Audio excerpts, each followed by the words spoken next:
I wanted to make a video today that's more wholesome, different than the usual things we're talking about on this channel, because it's almost the end of the new year. So let's take a break and just relax. Recently, I personally have been fascinated by the way corporations try to manipulate the public, and it's not always in a bad way. Sometimes they're manipulating people in a good way, like trying to keep the public calm in an airplane. But the whole psychology behind it is absolutely fascinating. Like, for instance, did you know that the reason you're greeted by a stewardess when you go on a plane is not just to make you feel comfortable?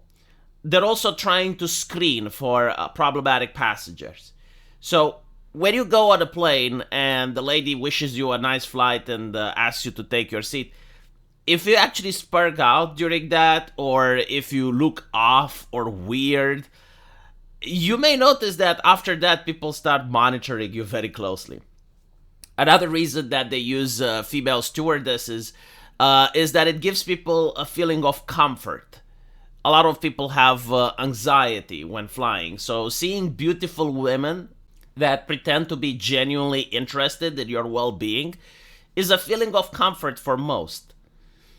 You know, this goes to show how diversity, inclusivity, and equity are trying to fuck systems that have been perfected over the decades.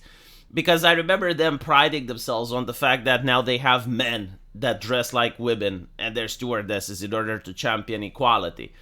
And that just removes that purpose. Men don't like other men dressed as women, like, on average speaking, to try and make them feel comfortable.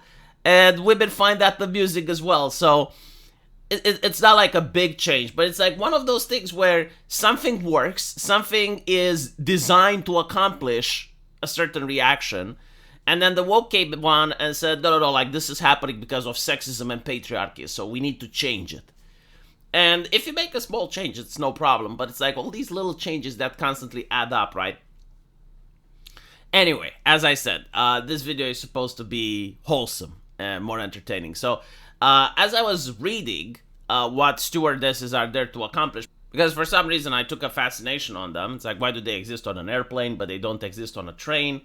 Do they have any additional purpose besides trying to sell you very expensive stuff? And the answer is yes. Like, they apparently have a lot of other things that they need to do. One of them seems to be on how to calm down an angry passenger. And this is actually a very important skill to master, because all of us at some point end up meeting angry people in our lives. And some of us who have different types of jobs may actually meet customers that are angry. So let's see if we can add anything from what she teaches in our day-to-day life. So at the age of 35, she says that first we listen carefully to the passenger without interrupting them. If the passenger is sitting down, it is a good idea to crouch down so that he or she does not feel we have a psychological advantage by standing looking down on them as if we were their parent, teacher, or authoritative figure. And I guess the most important thing when you want to calm someone down, whether it's a friend, a spouse, a customer, the most important thing is to listen to them first.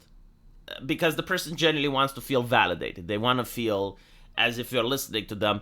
And while they're not going to sit on a chair, you might want to make sure that you don't come off as condescending or superior. Assuming you want to calm the person down, of course. And then she talks about showing empathy, which is stage 2. So Marika, who lives in Prague, reveals that by nodding, we are letting the passenger know that we understand their anger and we are keen to resolve their problem. It's hard for the passenger to believe we're trying to find a solution if we keep our arms crossed. By the way, just listening and not interrupting is often enough for the passengers to vent their frustration and not escalate it further. And if the passenger is still livid, it's time for the next stage. This actually shows that most of the conversation between human beings is body language. This is why, like, when feminists came on and said, like, no means no, and if someone says maybe, it also means no, was absolutely ridiculous. because in the song So Call Me Baby, like she wants to be called. And there are a lot of women on Reddit right now being absolutely upset that romance is gone. That they find a man that is trying to flirt with them and they say no in the hopes that he will keep pursuing, make her feel valuable. But he goes like, oh, well, if you're not interested, that's it. And he goes talking with other women and this pisses them off. It's because most of the conversation happens with body language and with context. The verbal conversation is not that great. And so if you want to calm someone down, yeah, like do not appear condescending. Try to listen to what they're saying, nod along, even if you disagree, by the way. Or even if you understand what their problem is, but you don't think it's a big deal. Assuming, again, you want to have them chillax, then just do what she said. She then says that by way of listening and not interrupting is enough for the passengers to stop. But we can also ask the passenger open-ended questions like what, where, when, giving them an opportunity to express their feelings. This is a good tactic when someone is screaming at you. They can't really scream for long. They get tired. So if you ask them questions so that they keep talking, but in a way that it doesn't attack you, it doesn't hurl insults at you, that's a nice way to de-escalate. Now, she doesn't say it in this article, but I will tell you my way of how to calm someone down. And this actually works, especially if they're not angry at you, but they're angry at a different problem.